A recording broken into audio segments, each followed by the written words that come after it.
एक समचतुर्भुज के विकर्णों की लंबाई दी हुई है 10 सेंटीमीटर, 24 सेंटीमीटर। तो इसका परिमाप बताना है और क्षेत्रफल बताना है। चूंकि ये क्वेश्चन जो है वो 67th जो बीपीएससी का हुआ था एग्जाम, एग्जाम जो हुआ था उसमें ये पूछा हुआ क्वेश्चन है, तो इस वजह से काफ़ी इंपॉर्टेंट हो जाता है पॉइंट। और यहाँ पे जो क्वेश्चन पूछा गया था वो बस परिमाप पूछा गया था, क्षेत्रफल नहीं पूछा गया था। हालांकि हम दोनों को देखेंगे कैसे इसको करना है। इसमें सबसे पहले हमें चीज़ें पता होनी चाहिए। हालांकि ये फिगर उसमें नहीं दिया हुआ था, फिर भी मैंने बस समझने के लिए दिखा दिया कि समचतुर्भुज एक्चुअली होता क्या है। जिसके चारों भुजा एक समान होती हैं उसी को समचतुर्भुज कहते हैं। आप अगर समझ सकते हो तो एक पतंग को देख लो, जो काइट होता है पतंग, उसको देख लो, वो एकदम सेम इसी साइज में होता है, मतलब इसी के आकार का होता है एक्चुअली।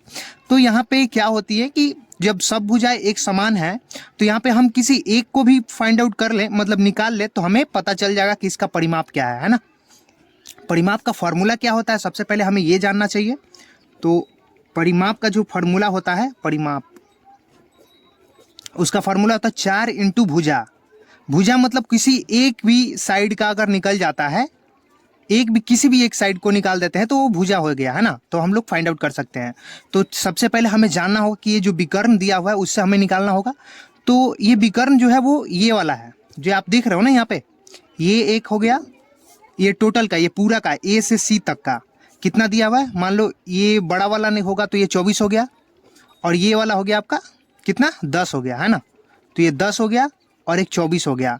तब हमें फाइंड आउट करना है किसी एक को लेकर, किसी एक को लेकर, किसी एक ट्रेंगल वाइज अगर हम लोग निकाल लेते हैं, क्योंकि हमें चीज़ें पता है क्या, अगर ये पूरा टोटल कितना है 24 है, तो इसका जो ये आधा वाला पार्ट होगा वो कितना होगा, इसको हम लोग मान लीजिए ओ मान लेते हैं। तो ए और ओ तक का कितना होगा, ए से ओ तक कितना होगा, इसका लंबाई कितना होगा, तो ये 24 है टोटल। अगर ए सी बराबर 24 है तो ए ओ कितना हो जाएगा दोस्तों, तो ये हो जाएगा उसका आधा 12। क्लियर। अब देखो यहाँ से डी बी पूरा दिया हुआ है, डी बी टोटल दिया हुआ कितना 10। तो डी से ओ तक का कितना हो जाएगा, डी से ओ तक कितना हो जाएगा, 5 हो जाएगा।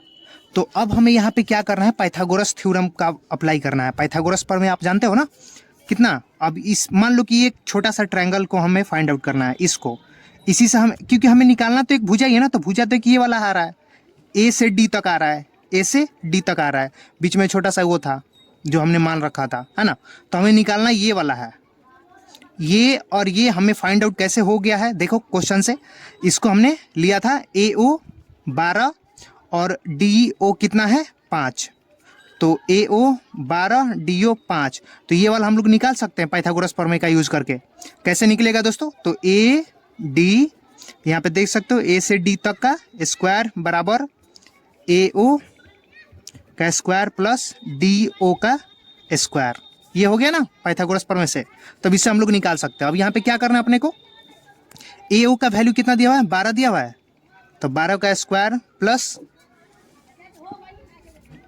डी ओ कितना है 5, तो 5 का स्क्वायर कितना हुआ दोस्तों, 12 का स्क्वायर कितना होता है 144, 5 का स्क्वायर कितना होता है 25, कितना हुआ टोटल 144 और प्लस 25 कितना हुआ 169 हो गया, सॉरी 169, हाँ 169 हो गया। 5 4 9, 4 2 6 और एक का 1, तो ये वाला हट जाएगा, 169 हो गया 169।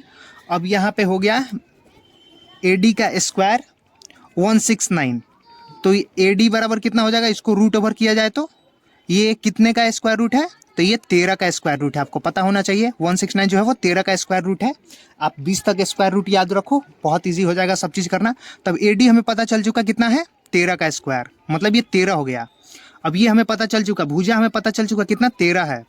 तो अगर हमें यहाँ पे देखो भुजा पता चल चुका है कितना है 13 है, और ये पहले से हम लोग को फार्मूला पता था 4 इंटू भुजा, भुजा कितना है 13 है, तो कितना हो जाएगा 13 चौका 52।